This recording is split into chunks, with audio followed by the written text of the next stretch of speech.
గత వైసీపీ ప్రభుత్వం చేసిన విధ్వంసం కారణంగా ఏపీ నష్టపోయిందని అసెంబ్లీలో మంత్రులు ఎమ్మెల్యేలు ధ్వజమెత్తారు. కూటమి ప్రభుత్వంతో అభివృద్ధి సాధ్యమని స్పష్టం చేశారు.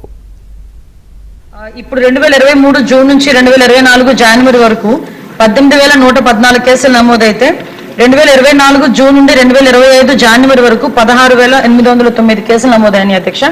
ఓవరాల్ గా చూసుకుంటే లాస్ట్ కంపారిజన్ చూసుకుంటే అధ్యక్ష సుమారుగా 7.2% క్రైమ్ రేటు తగ్గింది అధ్యక్ష. క్యాపిటల్ ఎక్స్పెండిచర్ ద్వారా 40,635 కోట్లు కేటాయించారు. గత ప్రభుత్వము వేల కోట్లు కేటాయించి అందులో 10% కూడా ఖర్చు చేయలేదు. ఆ ఖర్చును కూడా వాళ్ళ సొంత అవసరాల కోసం రుషికొండలో ప్యాలెస్లు సొంత బిల్డింగులు కట్టుకోవడానికి వాడుకున్నారు.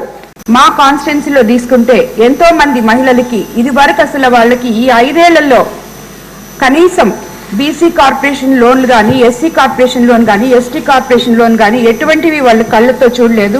ఆల్రెడీ మనం ఎస్సీ కార్పొరేషన్ లోన్స్ మనం ఇవ్వగానే వాళ్ళు వాటితో వాళ్ళ జీవనోపాధి సృష్టించుకోవడానికి వాళ్ళు ఎంతో సంతోషపడ్డారు అధ్యక్ష.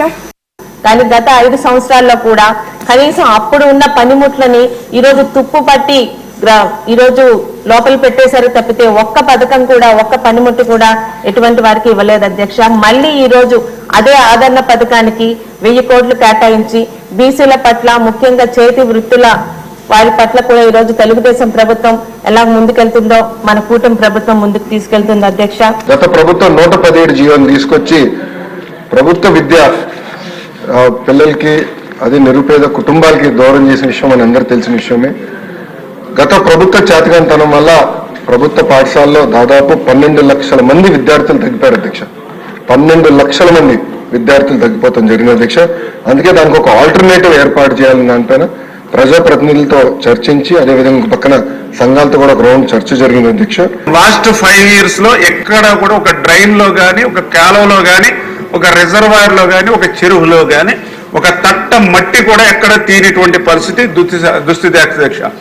అదేవిధంగా ఏదైతే ఇప్పుడు మనం చెప్పాంలో ఏదైతే లాక్స్ కానీ, డోర్స్ కానీ, రోప్స్ కానీ మరామతుల మాట నుంచి కనీసం గ్రీజ్ పెట్టి మెయింటెనెన్స్ చేయలేనటువంటి స్థితి కూడా గత 5 సంవత్సరాల్లో చూసాం. దాని ఫలితం కూడా ఒక గుండ్లగమ్మ గేట్ కొట్టుకుపోవడం కానీ, ఒక పులిచింతల గేట్ కొట్టుకుపోవడం కానీ, ఒక అన్నమయ్య ప్రాజెక్టు కొట్టుకుపోవడం అనేటువంటి పరిస్థితి గత 5 సంవత్సరాల్లో చూసాం. అట్లా పోయినా కూడా ఆనాటి ముఖ్యమంత్రి కనీసం వాటి వైపు కన్నెత్తి చూడనేటువంటి పరిస్థితి కూడా గత పాలనలో చూసాం. తీవ్రమైన ఆర్థిక సంక్షోభంలో ఉంది. 10 లక్షల కోట్ల రూపాయలు అప్పులు చేసి పెట్టాడు జగన్మోహన్ రెడ్డి. అప్పులకి సంవత్సరానికి దాదాపు 24-20 వేల కోట్ల రూపాయలు వడ్డీల రూపంలోనే కట్టుకునే పరిస్థితి ఉంది ఈ రాష్ట్రానికి.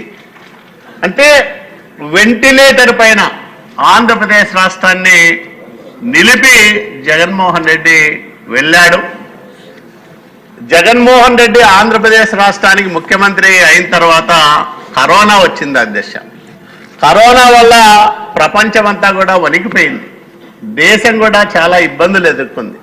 కానీ కరోనా కంటే అత్యంత ప్రమాదకరమైన రోగం ఆంధ్రప్రదేశ్ రాష్ట్రాన్ని జగనోరా రూపంలో 5 సంవత్సరాలు పట్టి పీడించింది అధ్యక్ష. గత 5 సంవత్సరాలు అప్పుడున్నటువంటి ముఖ్యమంత్రి గారు ఎప్పుడు మాట్లాడేవాడు అధ్యక్ష, నా బీసీలు, నా ఎస్సీలు, నా గిరిజనులు, నా ఎస్టీలు అని చెప్పి ఏం చేశాడంటే అధ్యక్ష, ఐటీడీఎల్ని పూర్తిగా నిర్వీర్యం చేశారు అధ్యక్ష. గడచిన 5 సంవత్సరాల్లో ట్రైకాబ్ నుంచి ఎవరైతే గిరిజనులు ఉంటారో వాళ్ళకి ఎవరికి ఒక లోన్ కూడా ఇచ్చే పరిస్థితి లేదు అధ్యక్ష. అలానే ఇతర కార్యక్రమాలు కూడా ఏమీ లేవు అధ్యక్ష.